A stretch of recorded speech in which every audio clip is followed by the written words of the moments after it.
Hey friends, it's your pal Mike Shea from Sly Flourish here with another episode of Sly Flourish's Lazy GM Prep. In this weekly show, I go through steps from my book, Return of the Lazy Dungeon Master, while preparing for my Sunday RPG. In this case, I am running the adventure Scarlet Citadel by Kobold Press, a 5th edition adventure. This show, like all of the work of Sly Flourish, is brought to you by the patrons of Sly Flourish. Patrons get access to all kinds of exclusive material, like previews of YouTube videos that are coming out, a dedicated Discord server, a monthly Q&A, a monthly RPG Q&A, the City of Arches sourcebook, Uncovered Secrets Volume 1 and 2, and a bunch of exclusive adventures and a bunch more. A lot of different things you get for becoming a patron of Sly Flourish. It's a really good deal. You can find a link down in the show notes below. To the patrons of Sly Flourish, thank you so much for helping me put on shows like this.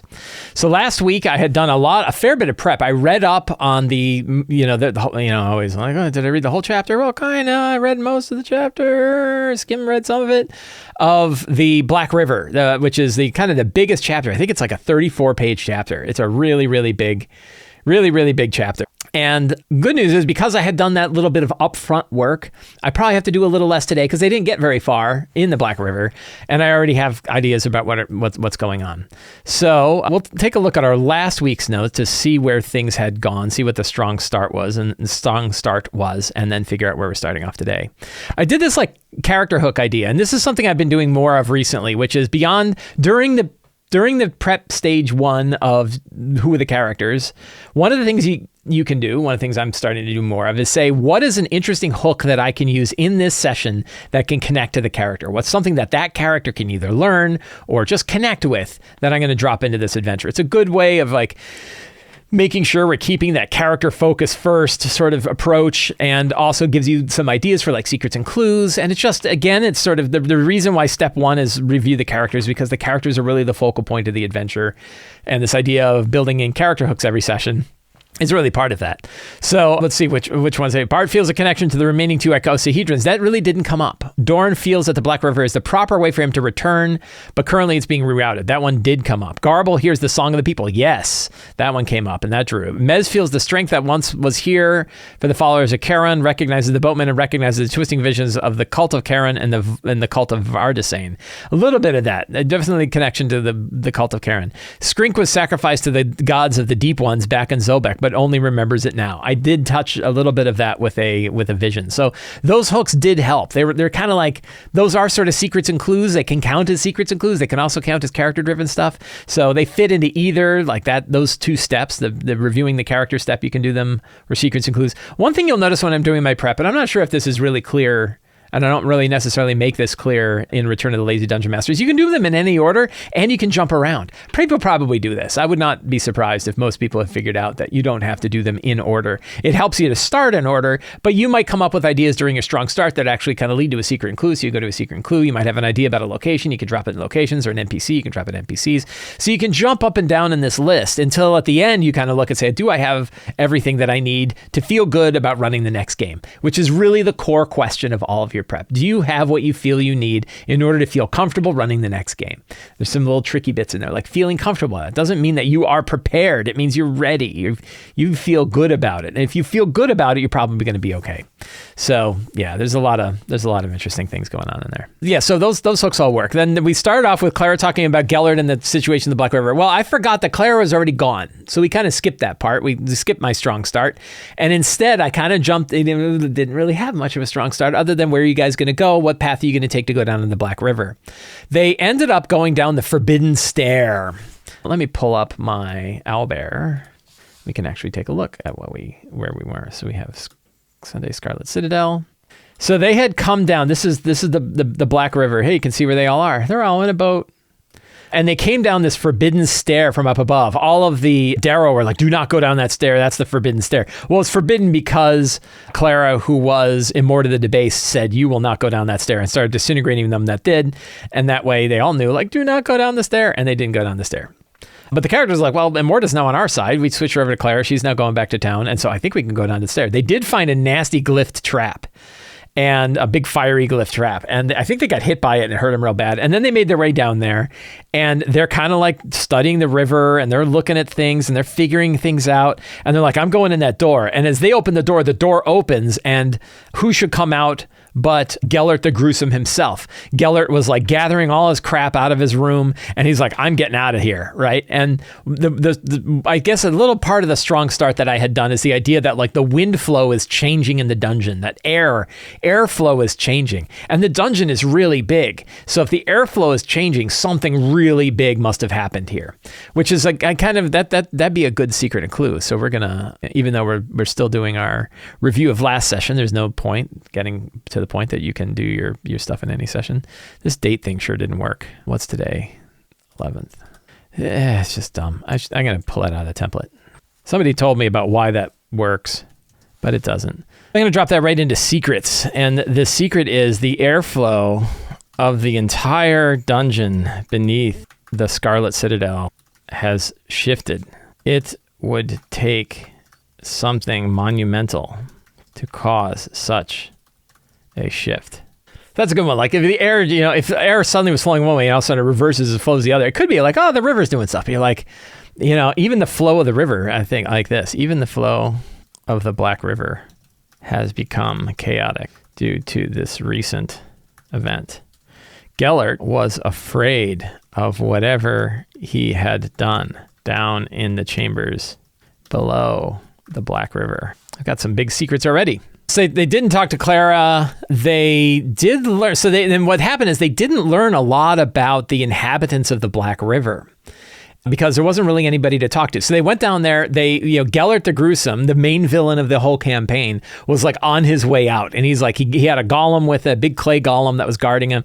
And he and the golem are like, he's like, I got to get out. And he's like, oh, hey, how's it going? And they're like, and I based him on Doc Brown because he looks a little like Doc Brown. So I like Doc Brown. So I was like, Marty, so he's like, hey, what are you guys doing down here? And a little bit of Jim Ignatowski from Taxi, right? What are you guys doing? Right. And they're like, hey, do we know you? He's like, oh, I don't think so. And they're like, I think we do, aren't you? And he's like, oh, no, I'm not nobody. I gotta go. And so he's like pushing his way. And then finally they were like, no, we really need to stop you. And he's like, I don't think you want to do that. And they're like, ooh, sinister, right? And then I think somebody attacked him and he blasted him with like a big lightning bolt and knocked him down and then left, right? He hit him with this big blast and then knocked a couple people because they were already hurt and I don't think they'd had a full rest. And he left. And then they're like, oh, does he get hit by the fire traps? I'm like, whose fire traps do you think those were? And they're like, oh yeah. He's like, oh, don't, they hear him like, oh, watch out for the fire traps, right? And he speaks a code word, which they wrote down. So now they know the code word to go up and down the stairs without setting off the fire trap. And then he left. And that puts me in a weird situation because the villain of the adventure took off. So I don't know what I'm going to do with that. And maybe the answer is nothing. Like, we'll just see where it goes. But there's also like, did I rob the characters of an opportunity to face and defeat the main bad guy of this entire adventure? Maybe. I don't know. Like it felt right. It feels fun to me. Like the story, the change in the story is fun. That the very person who's responsible for like a lot of the villainy here, and he's not really like critical to the goals of the characters, but the fact that he got out, I don't know what we're going to do with that. I don't know how I'm going to, like, there's some ideas, like they could go back to Red Tower and he could be in Red Tower. Maybe he's like, I still want to get the power. And I know that there's a couple of the dodecahedrons are now in that temple beneath Red Tower. And I'm going to go find them.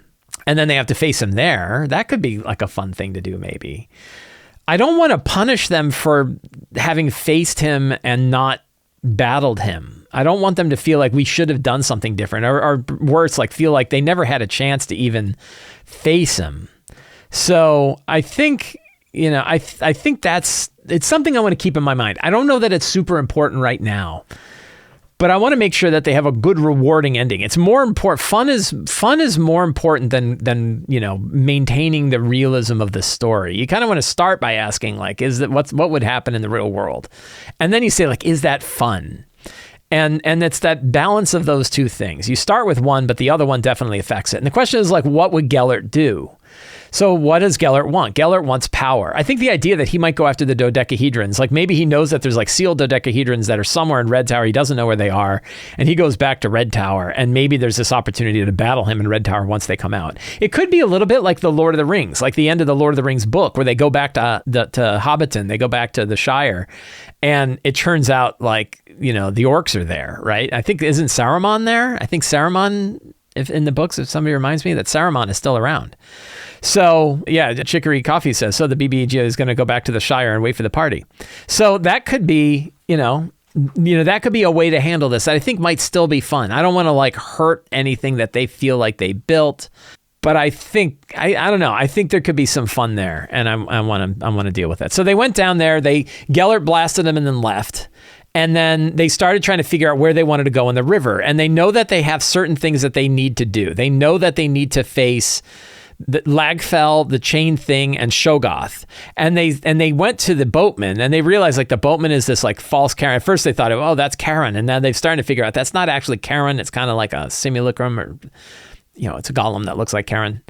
And they said, take us, how do we get to the realm of Shogoth, the Chain Thing, and Lagfell? And it just started pedaling. And it's like, it just took the very first thing they said and says, I guess I'll take you there. So they started to make their way there. They started to see things in the future. And they were like, wait, shouldn't we go talk to the mushroom? Like they heard the song of the mushroom folk. And they're like, I think the mushroom folk. So they started to pedal away and said, no, let's come back to this later. And they're going to the mushroom folk. So, and then on their way to the mushroom folk, big stalactites and stalagmites came bursting out of the ceiling and the floor and pushed the boat up. And that was where we ended. So we're ending in a battle. And I think that this could be pretty fun. I think that the battle that we start with is a good, strong start. Let's take a look at the secrets and clues and see what we can carry forward and see what they've already learned. Skrinx sacrifice is what led to the Deep One's summoning of the Shogoth. I have an issue with the Shogoth too. I don't know. I got problems I got to deal with. The Shogoth is immensely powerful and dangerous. You can't just fight it in a straight fight. That's one I need to figure out. Like, what is the expectation in the book for dealing with the Shogoth? And maybe I just have to nerf it because like it's like CR 24 or something. It's ridiculously powerful. And I think I could just make it like CR 16, make it a little bit hard but beatable, and nobody would care. Gellert has been working on seclusion in the chambers beneath the Black River where the ley lines converge. He was hoping to gain unlimited power. They did kind of learn that. The Fade Eaters can hear the minds of those within the Scarlet Citadel. They will offer knowledge for a price. They did not learn about that. The third icosahedron resides with the Spider of Ling, which Morty the Debase has summoned from their twisted world. They won't depart with it easily. Moving that one up. Lagfell would be tremendously difficult to defeat, but has an enemy in the River Lord. These are all good things that they can learn. River Lord is trapped in a sarcophagus, cannot be unlocked. Lagfell holds the key. Yeah. Brewer the Blood Hag might have a way to unlock the sarcophagus of the River Lord. That's a good one. Blood War wants a face, maybe Dorn's. Blood hags have long skulked in the fringes of society. The first blood hags appeared when a red hag mated with a mad vampire archmage, their offspring becoming the first blood hags. That's weird. Many have followed. Blood hags prey on mankind, stealing their faces as trophies. Bloodhead hair is a morass of wriggling worms, ever thirsty for blood. We're going to grab that part, and we're going to add it to this part. That whole, like, red hags mating with vampires is kind of personal. Come from the alliance of hags and vampires. Gellert the gruesome heir of the Citadel is ready to take off. Something terrible has happened. They'd certainly learned that. So we have these secrets, it looks like. We'll grab those and we'll move those to our current one. I think that gives us our 10, right? 1, 2, 3, 4, 5. 1, 2, 3, 4, 5, 6. So we got 11 secrets and clues. That was fast. Yeah. Nice and easy. A strong start, getting attacked in the caves of the Black River. I think it's going to be ropers above. I don't need to search for that. Ropers above and shadowy skeletons below. So that is cool. What we can actually do, so we'll do a little trick here. So we have the characters. I don't remember. I'm already cheating. I've already forgot to do like going through the characters. We'll do that in a second, but now I'm already thinking about this.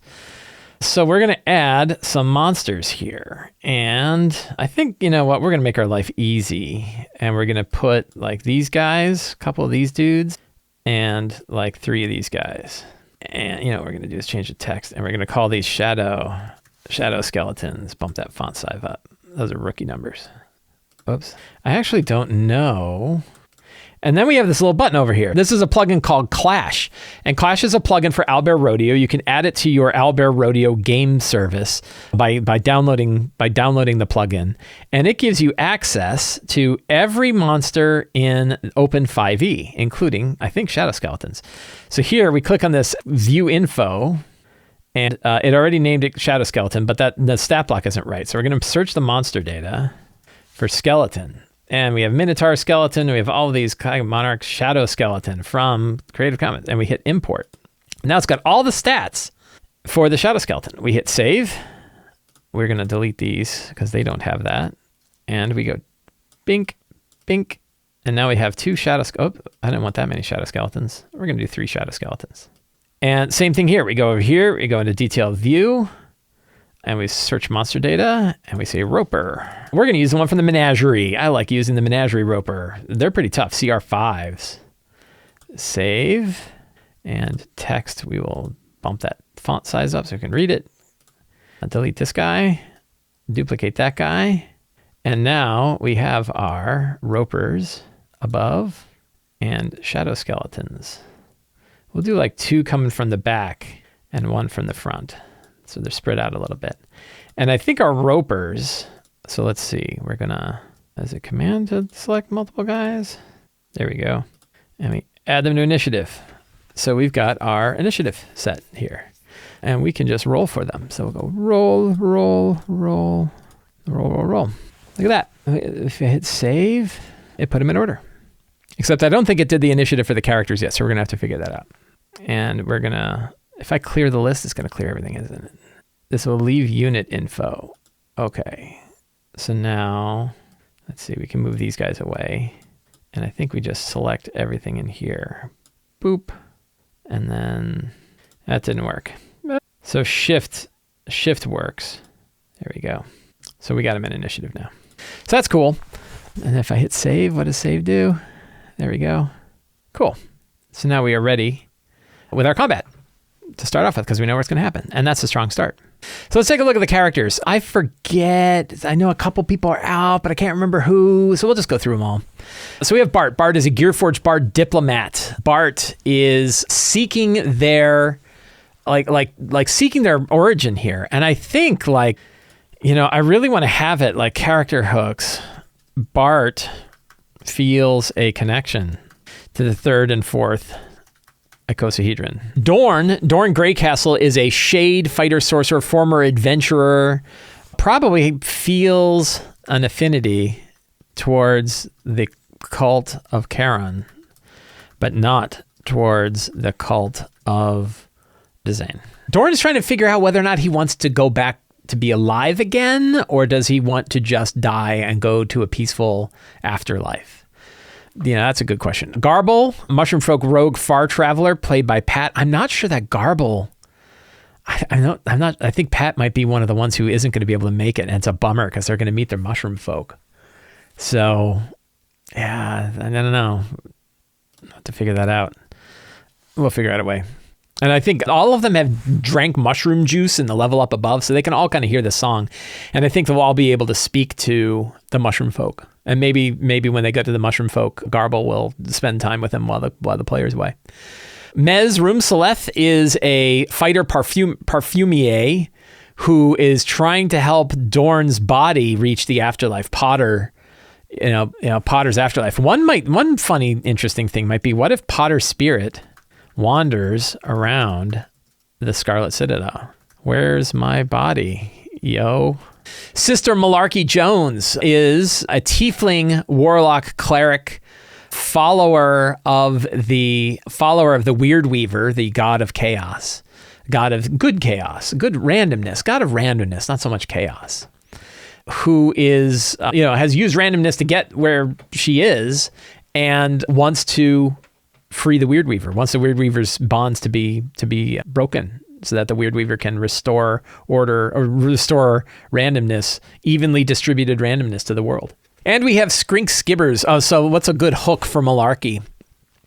Chaos isn't working out quite right. The character's recent change of luck is one such example. Skrink Skibbers is a ratfolk wizard occultist who was sacrificed on the altar of the Deep Ones deep beneath Zobek. And his sacrifice caused the summoning of Shogoth. That's kind of interesting. What if Shogoth looks like Skrink to begin with? That's pretty cool. So we have a strong start as them getting attacked, then talking with the mushroom folk. And then, so now the paths that they could go straight after. So there's really only a couple of paths that they can take. One of them is meeting the, what's her name? Brutwer, who probably ought to be a NPC.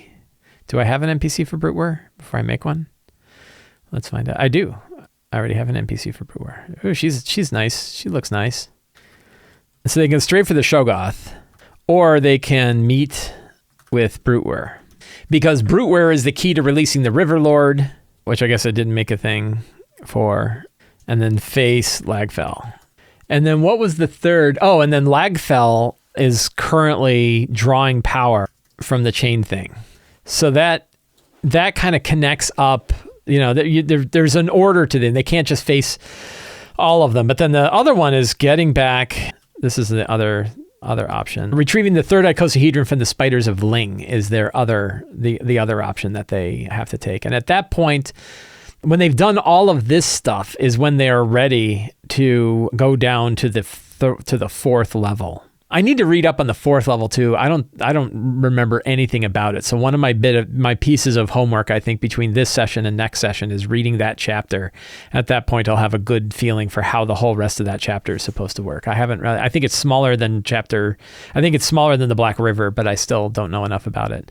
But I think that gives enough of what they can do. I could do something where like the chaos of what's going on below is essentially locked off until they finish this part so that they don't go down one level below. On the other hand, I might just let them. I don't know if that's a real mistake or not. Without knowing what's down there, it might be a mistake. Maybe we'll depending on how our time looks today, maybe we'll take a look at what the lower levels look like to see if that's something we want to do.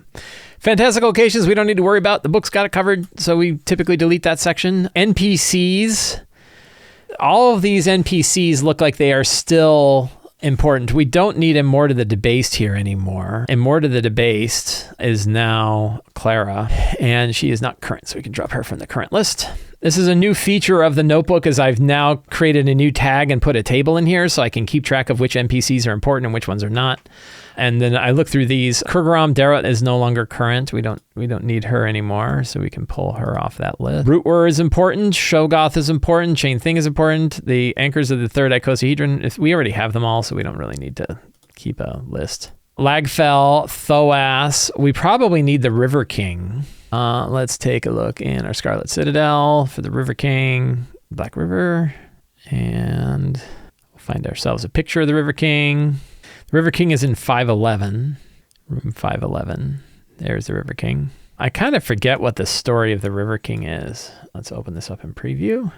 I can go to my cool remove background, which works really well. Turns it into a transparent image, and we paste the transparent image in there, and we have ourselves a cool picture of the River King. But let's take a look back at the 25-page room descriptions. River King. Cultists of Charon knew this creature occasionally dealt with it at a difference to its inherent connection to the river Styx. So I think the River King is a defender of the river Styx. So let's see. Guardian of Styx. And let's put a note down here. Trapped by Lagfell, who once venerated the creature, but now traps it so that Lagfell can gather power from the river. All right, we got that. Monsters. I got a great big list of monsters here. Any of these I can kind of pull into. I can pull into Owlbear using Clash, which I was just showing before. So that's all good.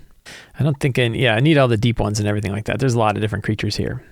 The one I'm adding is the Roper. I don't really need to put it here, but might as well. We'll stick that in my Empire of the Scarlet Citadel holding pattern. I can actually delete these now. Delete, because I've finished that campaign. Delete. There we go. I don't have a combat tracker for Scarlet Citadel because I'm using the ones that are built into the tool.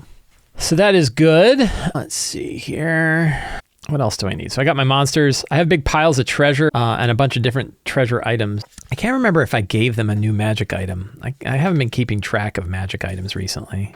But Ivry X. Oh, is this the right? This is the wrong notes. Have I been doing the wrong notes all this time? Oh, no. No, I'm okay. Nice thing is all that work I did in the other list works in this one too. Deadly Benchmark. They are level 7s. I think we're going to have 5 of them today. 5 times 7 is 35. Half of 35 is 17. The Deadly Benchmark is 17. If I run more than 17 CRs worth of monsters in a single battle, that is challenged. That will be potentially deadly. That'll be a higher side of difficulty. And if the CR is any higher than 150% of the average character level for any one monster, and let's see, so they're 7th level. So half of 7 is 3.5. So anything about 11. 11 is sort of the highest of any CR. Higher than that, and they're going to be in a little bit of trouble. You could probably round that. You could probably move that up to like 12-ish if I wanted to. But the real issue is the Shogoth. If we look at the Shogoth, CR 11 is what I said was reasonable, and the Shogoth is freaking CR 19 with 187 hit points, AC of 18. Doesn't need oxygen to live. No one cares. Absorb flesh. The creature that dies while grappled is absorbed into the mass. No portion of it remains. You cannot resurrect. So if it kills you, it really kills you. Hideous piping, fluting noises made by Shogoth are otherworldly and mind-shattering. Creature can hear the cacophony. It starts its turn. Miss the wisdom saving throw or be confused. Creatures that hold. So they got that going for it. Moves at least 20 feet. It can charge. Blah, blah, blah, blah. Makes 1d4 plus 1 slam attacks. Plus 14 to hit. Hit 30 bludgeoning damage. So it could do 5 times 3, 150 damage a round.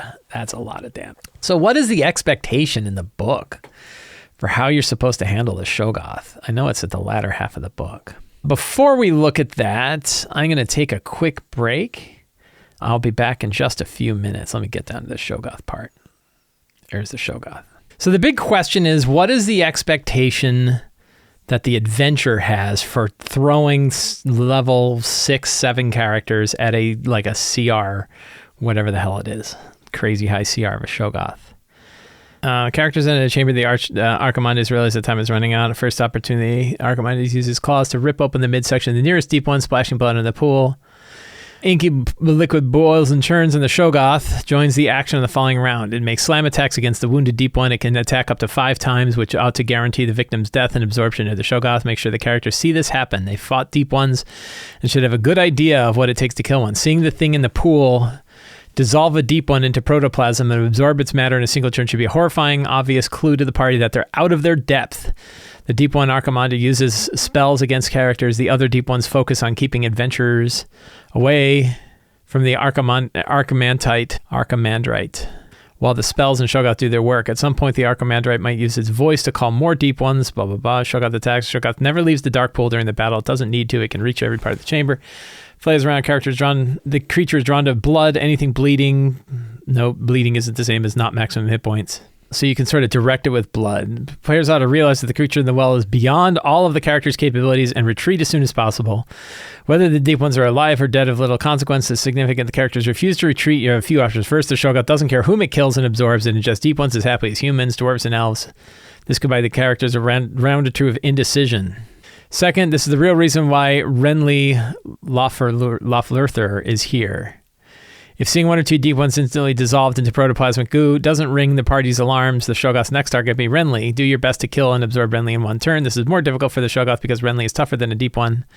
But you can also use that to your advantage. If you allow the player to control Renly, they know how tough the NPC is. Third, You can turn the Shogoth against a character. Any character who draws the Shogoth's full attention is likely to die, and death by Shogoth is likely to be permanent with no possibility. Killing a character doesn't need to be traumatic. That's a pretty funny statement. Some groups will hardly bat an eye, but to others it's taboo. If you suspect the situation can reach this point, think about your players ahead of time. Do any of the players show signs of getting tired of their characters? Has anyone given hints? Go after that one. After all, blah, blah, blah. So they're basically saying, like, you just don't fight it. So I'm torn. The easy thing is, well, just make it weaker. We have Forge of Foes, right? You have Forge of Foes. Right, we can open up our Forge of Foes preview right here. We have our big table, and we say what CR, if we wanted to make it just slightly harder than a deadly encounter, to make it definitely feel tough, but they could still do it. They're level 7. Treat them like level 8s, which would be CR 13. So we take a CR 13, and this line here, the equivalent of an adult white dragon, 4 attacks, 21 damage, plus 10 to hit. 83 hit points, 184. Here we go. Right? AC 19. It's still a very high AC. Make its AC a little lower. That's not bad. We could give it most of its other abilities, although I think, so if we wanted to kind of whip up we'll go to Mike's Monsters database here, and we're going to create a new monster, and we're going to call this Lesser Shogoth. And we said it is a CR 8, 9, 10, 11, 12. So 12, I guess, is this a CR that would be on the verge of deadly for them. It is an aberration. Let's go back. AC, we're going to 12. AC 17, that's better. Hit points are 12 is 175 plus 9. Give that guy. I think its initiative is going to suck. So we're going to give it initiative -2 and give it an 8. It is legendary. Source is Forge of Foes. No page number, no conditions, damage, positions, or view. We're going to put into the Scarlet Citadel holding pattern. And so what are some stats? So we know that it does, we're just going to copy and paste the stats right out of, in fact, what I have, let me pull it up. This is not public yet because we haven't released Forge of Foes yet. And where did I stick it? Do I have it in here? No, I think Empire of the Ghouls, I definitely have it. Forge of Foes monster stats. So I created a page here that has all of the stats of all of those lines in that table. Anybody could do it. You could do it too, but I'm not ready to share it yet. And we said 12, so we're just going to grab this guy here. And we're going to go back to let's open this up a little wider. So we've got our base stats, and then we're going to have the cacophony of Beyond, right? And the DC for that is going to be 17. Once they succeed, you don't have to make it again. On a failure, you're stunned until the beginning of your next turn. You can break it with by take 3d8, or should it be 4d8? 4d8 would be 18 points of damage, psychic. So that is pretty flavorful. I like the absorption, and I like the 1d4 plus 1 attacks is fun. Grapple DC 17 to escape, and it can absorb, and it does 19 acid damage automatically to a grapple target. There. So we're just adding a few little bits to this thing. I'm not going to give it legendary actions, but I am going to give it legendary resistances. The legendary actions I don't really need. They don't really change much. So that feels pretty good. And I think the answer that is a lesser Shogoth, and they're trying to draw a greater one. That could be pretty good. This is in the holding pattern, so I've got that. That answers my problem. It's still really tough, right? Like 175 hit points, AC 17, 1d4 plus 1 attacks, and 19. What are we going to take? So the 19 damage, we'll say 9 bludgeoning plus 10 acid. We could say 9 bludgeoning plus 7 plus 1d6 acid. Does that matter? That's just to shake things up a little bit so it's not exactly the same amount of damage every time. I can't spell cacophony. There we go. So I've got that. What else do I need? We're going to pull the actual Shogoth off the list so I don't get confused. I get confused easy. Bye-bye, Shogoth. So now we have the lesser Shogoth. Cool. And so I'm always a little apprehensive about like lowering a monster to be the size of the characters. In this case, I don't know. I'm probably violating my own rules.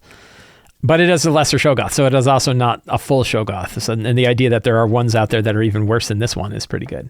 But I think one mistake I made is that the Shogoth is one of the anchors to break the to recover the icosahedron, and so I made it a thing that you have to defeat, and so that's a problem.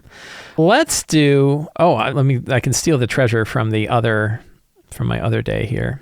I think they found some treasure left over from Gellert's chamber, but I still have these other sort of treasure hoards ready, and that saves me. And then the book has treasure as well. So I think we're all set there.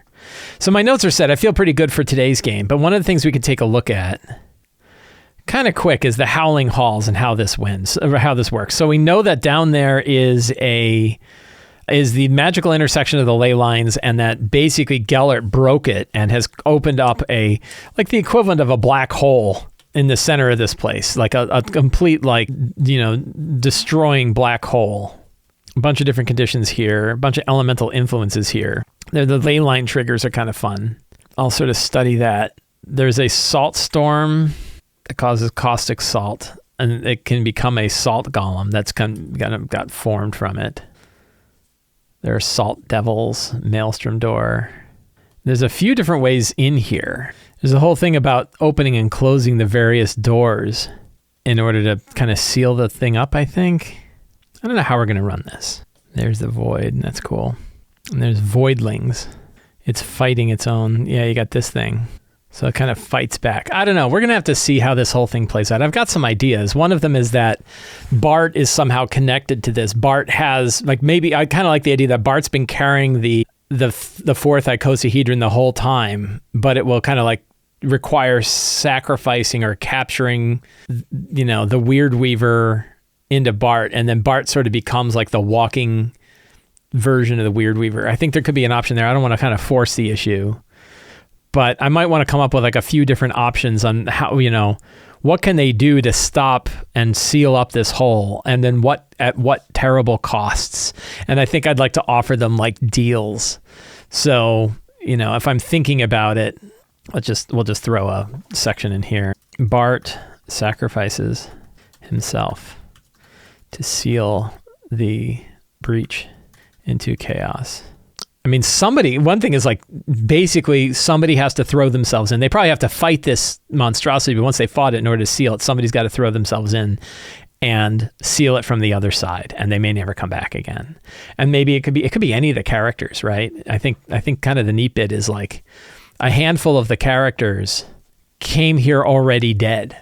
I think that might be a fun. I know it's kind of dark, but also then it doesn't necessarily say exactly what happens to them. They go on the other side, but what do they find on the other side could be that interesting question. They're never the same again, or maybe they are. I don't know. But somebody has to throw themselves into the void to seal it from the other side. Or they have to take an icosahedron and jump through, and that kind of inverts it. I don't know. That could be kind of fun. That's thoughts for later. For today, we worry about ropers and shadow skeletons. So pretty straightforward day today. Friends, I hope you enjoyed hanging out with me today while I prepare for my Scarlet Citadel game. If you enjoyed this show and you want more stuff from me, subscribe to the Sly Flourish newsletter. You can get a free adventure generator PDF plus a RPG-related article sent directly to your inbox every week. You can join me on the Sly Flourish Patreon. You get access to all kinds of exclusive material, the City of Arches sourcebook, dedicated Discord channel, monthly Q&As, a bunch of exclusive adventures, video previews, and a lot more. And you can pick up any of my books, including Return to the Lazy Dungeon Master, which I've been using to do this prep, at the Sly Flourish bookstore. Links for all of that are down in the show notes below. Thank you all very much. Have a great day, and get out there and play an RPG.